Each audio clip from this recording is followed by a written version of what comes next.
Primeira coisa, esse divino não é um santo em particular, é o santo dos santos, que é justamente o Espírito Santo. É que, como o brasileiro gosta de resumir tudo, então, em vez de falar divino, Espírito Santo, usa apenas a palavra divino.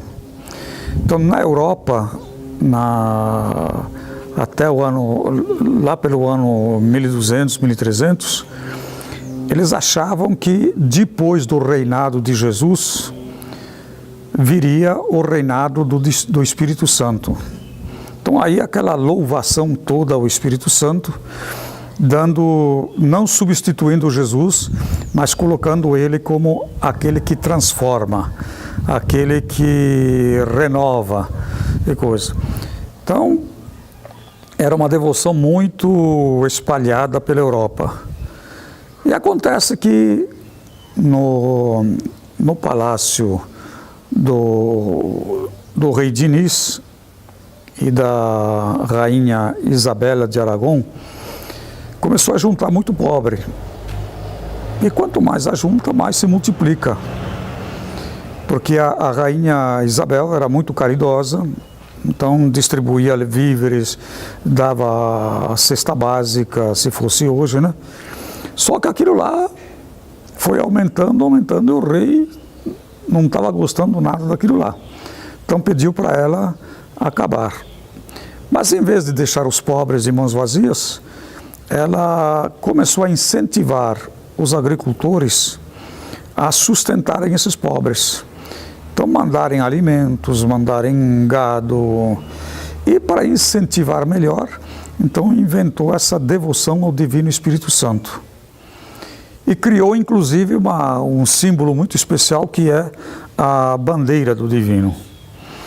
Então formavam-se equipes chamados festeiros, que iam com essa bandeira para um sítio, por exemplo, uma fazenda, e lá então essa bandeira passava por cima das plantações, passava por cima dos animais, levando a proteção do divino, e com isso se evitavam pestes, as plantações davam bom resultado.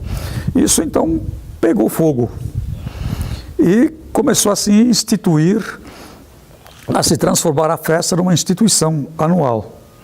Então a grande festa do divino, que até hoje ela se mantém nos seus princípios fundamentais. Então forma-se a equipe da festa do divino, e bem antes da festa, então essas equipes vão nos sítios para angariar prendas. Então levam a bandeira, tem cantoria própria, tem a bandinha que acompanha, e chegando lá, a família vai ao encontro dos festeiros buscando a bandeira. Aí a mãe ou o pai da família pega essa bandeira e entra na casa, faz a bênção da casa, depois vai para as estalagens e vai benzendo os animais, as plantações, e no fim os cantores então pedem uma prenda. Aí vai um saco de arroz, pode ir um frango, pode ir uma ovelha, uma vaca até. Então tudo isso é levado para uma central. E lá então, quando chega a festa, tudo isso é transformado em alimento, porque a festa do divino é sobretudo uma festa uma festa agrícola e voltada para a comida. Então, o gosto do pessoal é pegar todas essas prendas e transformar num grande almoço ou jantar para os pobres da região. Lá em Piracicaba mesmo tem o dia do almoço dos pobres. E é interessante que nunca falta. Vai 200, 300, vai comendo e nunca falta. Tem até uma senhora lá que faz todos os anos uma galinhada e portas abertas. Vai quem quiser, come. Também ela me disse que nunca chegou a faltar. Sempre sobra. Mas no passado fui pregar na festa do Divino de Anhembi, que é mais antiga e mais bem elaborada, corresponde mais ao original. Em Anhembi, a uns 80, 90 quilômetros daqui. Uma festa espetacular. Também à base de comida. Então tem a turma dos doces, faz os doces, a criançada pode ir lá a hora que quiser, pega o quanto quiser de doces e vai. É a festa dos bens, da partilha dos bens. Isso está ligado à festa bíblica, a chamada de Pentecostes.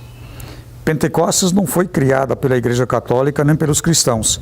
Ela já existia entre os judeus como a festa das primícias, dos primeiros frutos. Então todo mundo nessa festa, que acontecia 50 dias depois da Páscoa, coincidia com o início das colheitas, então traziam as primícias, os primeiros frutos da colheita. Então vinham, ofereciam no templo como gratidão a Deus pelos resultados da colheita. Havia depois uma outra festa para a bênção dos campos e dos animais. Então os sacerdotes iam, benziam, e depois em Pentecostes, então traziam as primícias, as primeiras plantações. Isso tudo era uma grande festa em Jerusalém, lá no templo. Só que depois da morte de Jesus, 50 dias depois da festa da Páscoa, então os apóstolos estavam lá reunidos num determinado lugar e de repente uma barulheira, uma super trovoada, barulho para cá e para lá, todo mundo espantado, e de repente havia umas 50 pessoas reunidas lá no salão, caem como se fossem chamas na cabeça de cada um. E aí transformou aquele povo todo. Então aquele Pentecostes de antes, que celebrava os frutos da terra, agora passou a celebrar os frutos produzidos pelo Espírito Santo. Frutos de conversão, frutos de reatamento de amizades, etc. Então era a celebração de Pentecostes. Agora, depois, então, a igreja mantém a sua liturgia solene de Pentecostes e o povo criou a festa deles, a liturgia deles, a festa do Divino Espírito Santo. Então é daí mais ou menos a origem. Então essa rainha Isabel, para não deixar os pobres na mão, então incentivou os agricultores, sitiantes, fazendeiros a continuarem a mantença desses pobres. Então traziam as suas ofertas lá para o palácio e de lá então se distribuía conforme se faz hoje, né? Tem uma enchente aí, algum desastre, a televisão convoca o pessoal, então traz aí as prendas e... Agora, isso foi lá pelo ano 1200, antes do Brasil ser descoberto. Depois, então, quando os portugueses vieram para cá, então trouxeram também esta festa. Então ela já nasce aqui no Brasil, ela coincide com o descobrimento do Brasil. Quer dizer, os que vieram para cá já trouxeram essa devoção. Agora, a festa como tal, no Brasil, ela começou em 1726, trazida pelos açorianos, portugueses açorianos, sobretudo lá em Santa Catarina. É muito comum e muito antiga essa festa, bem no seu original. As equipes que saem um pouco antes da festa, que conseguiram urbanizar um pouco, porque até aí a festa do Divino é uma festa essencialmente agrícola. Depois, com o avanço do urbanismo, da urbanização, né, adaptaram a festa do Divino também para a cidade. Então mantém-se mais ou menos o que se fazia. Só que a equipe, em vez de ir para o sítio, vão de casa em casa, fazem a cantoria e aí, se a família quiser, acolhe, dá um café, um chá, aí pega uma prenda qualquer, uma camisa, uma camiseta, ou então um saco de alimentos e entrega para a equipe. Mas essa celebração se mantém. E a liturgia do povo. Enquanto a liturgia da igreja é aquela coisa comportada, que às vezes passa batido, nem percebem que é Pentecostes, a festa do Divino é a liturgia ao ar livre. Então envolve as águas do rio, porque diz a Bíblia que já no início o Espírito pairava sobre as águas, naquele caos do início da criação. Então o Espírito Santo pairava sobre as águas e então ordenava a criação. Então por isso que de preferência se faz a festa à beira do rio. Aqui em Piracicaba, em Itu, em Anhembi, eu estive lá, é bem às margens do rio Tietê. Então a água. Nessa água então vai a barcaça. A barcaça leva as autoridades civis e religiosas. Então, se algum terrorista algum dia quiser pegar, assim, vai prefeito, vai vereadores, vai todo mundo lá dentro. Então tem a barcaça, só que na barcaça tem um mastro. Nos navios antigos, o mastro erguia o vigilante. Então ele ficava lá em cima no topo para ver se aproximava algum perigo para a barca. Então o significado é esse. Embaixo as autoridades civis que deveriam cuidar do bem-estar do povo. Se eles falharem, o Divino Espírito Santo nunca falha, está lá em cima. Agora, em Piracicaba, começou em 1826 com o Viegas Muniz, que eu acho que era prefeito na época. Então, como graçava uma epidemia dessas doenças bem... por exemplo, o tifo, tinha a doença de Chagas, a malária, a icterícia. Então, o Viegas Muniz, sabendo do poder do Espírito Santo, o que ele operava em Portugal, então trouxe para Piracicaba. Então fez a primeira celebração das bandeiras, o encontro das bandeiras, que acompanhavam barcos, e nesses barcos então estavam os bilhetes com os pedidos do povo para a cura de doenças.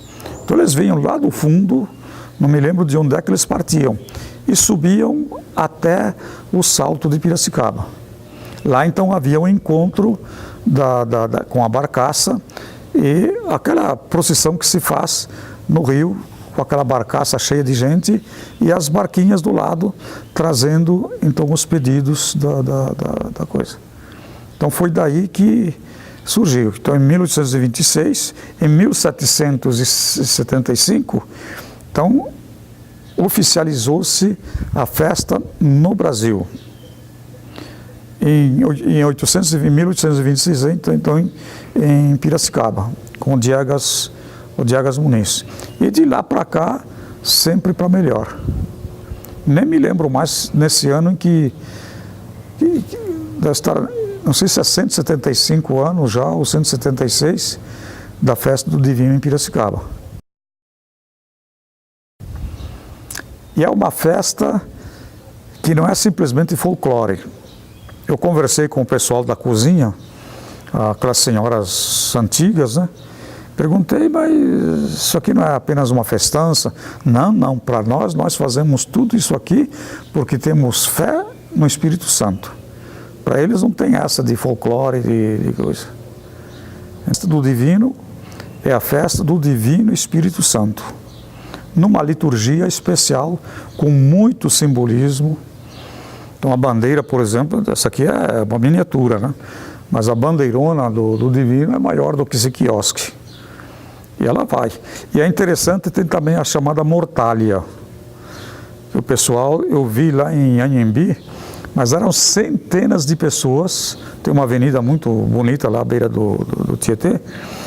Então, de noite eles já deixam os lençóis no trajeto. O pessoal chega para cumprir promessas ou para pedir as bênçãos do Divino, se deitam e se cobrem como se fosse um lençol de mortalha.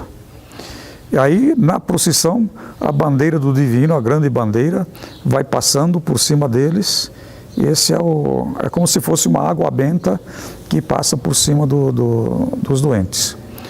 E essa bandeira, essa é uma miniatura, né? Então você tem a bandeira, e na bandeira está desenhado ou bordado o Divino Espírito Santo, que é representado por uma pomba. Aqui em cima, novamente o Divino em metal, madeira ou gesso. E aqui é uma coroa de flores para dizer que o Espírito Santo também cuida da natureza e colhe também os bens que o homem produz. Então, e aqui essas fitinhas que também acompanham a bandeira do Divino. Essas fitinhas representam a fé do povo, a confiança que eles têm. Então você vai, por exemplo, está com uma necessidade, você pede ao Divino Espírito Santo e dá um nó aqui na bandeira. Aí você vê, se você pegar a bandeira lá de Piracicaba, você vai ver que todas as fitas estão cheias de nós. Então esses nós ficam aqui até a festa do ano que vem. Na festa do ano que vem as fitinhas são trocadas e então as pessoas agradecem a promessa, cumprem a promessa que fizeram e agradecem ao Espírito Santo, ao Divino, a graça recebida. É interessante que na missa a gente entrava com a bandeira lá do fundo e vai passando por cima dos bancos do povo. O povo todo querendo primeiro tocar, passar no rosto. E é uma devoção muito profunda que se expressa nesses gestos espontâneos do povo.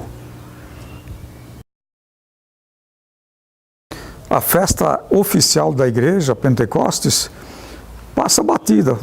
Até mesmo os padres pouco falam, e são os 3 grandes momentos do calendário da igreja: Natal, Páscoa e Pentecostes. Natal, celebrando o nascimento de Jesus, e o nosso. A Páscoa, celebrando a ressurreição, a retomada da vida de Jesus, e a nossa. E Pentecostes, então, é o Espírito Santo chacoalhando a comunidade para que batalhe, para que renove e transforme a face da terra, né? Então é o Deus dinâmico, é o Deus, digamos assim, subversivo. É o Deus que agita. Por isso que ele se manifesta em forma de pomba, pela agilidade que ela tem, além de ser símbolo de paz, né? Se manifesta também pelo vento. É outro símbolo do Espírito Santo, é o vento, o fogo, são todos símbolos assim, de dinamismo. Então é o Espírito Santo que agita, tanto assim que a gente canta, envia teu Espírito, Senhor, e renova a face da terra, quer dizer, renova, só que não ele sozinho pelo milagre, mas nós todos batalhando com ele para renovar a face da terra. É que muita gente acha que como é uma coisa sagrada, é exclusividade de alguns, mas não é não. Quando chega a festa de Pentecostes, o pessoal vem perguntar, onde é que o senhor mandou fazer essa bandeira? A gente diz, vai e faz. Depois leva para benzer. Isso aí é a mesma coisa que você pedir licença para fazer a bandeira brasileira. Não precisa ir lá na Dilma perguntar para ela se pode. Senão ela põe imposto em cima da bandeira também, né? Então, mas é um símbolo acessível ao povo. A grande característica da festa do Divino é ser uma festa popular. De fato, aliás, tudo se transformou em mercado, né? As coisas mais sagradas, a primeira coisa que chega é a barraquinha para vender as coisas. Então, por exemplo, daqueles 40 mil que vão conhecer a festa lá de Piracicaba ou de Anhembi, grande parte vai lá, tem a parte comercial, e bom, então, infelizmente é assim, mas também se não tem um comércio, não tem povo. Então, quem tem fé, vai, faz a sua promessa, a sua fé, depois se quiser compra lá. Afinal, os comerciantes também têm que achar o leitinho para as suas... Então, de certa maneira, por exemplo, como é que você sabe que está chegando perto o Natal? Se o pessoal conhece mais as festas litúrgicas pelo supermercado do que pela igreja. Que muita gente não vai na igreja. Ah, mas sabe que é Natal. Desde agora, nossa, o supermercado já está cheio de panetone aqui. O que está acontecendo? Já acorda, o panetone acorda para o Natal que vai chegar. Páscoa também. Como é que você sabe que é Páscoa? Não é porque o pessoal vai na igreja, porque faz aquela floresta de ovos. Agora, Pentecostes passa batido.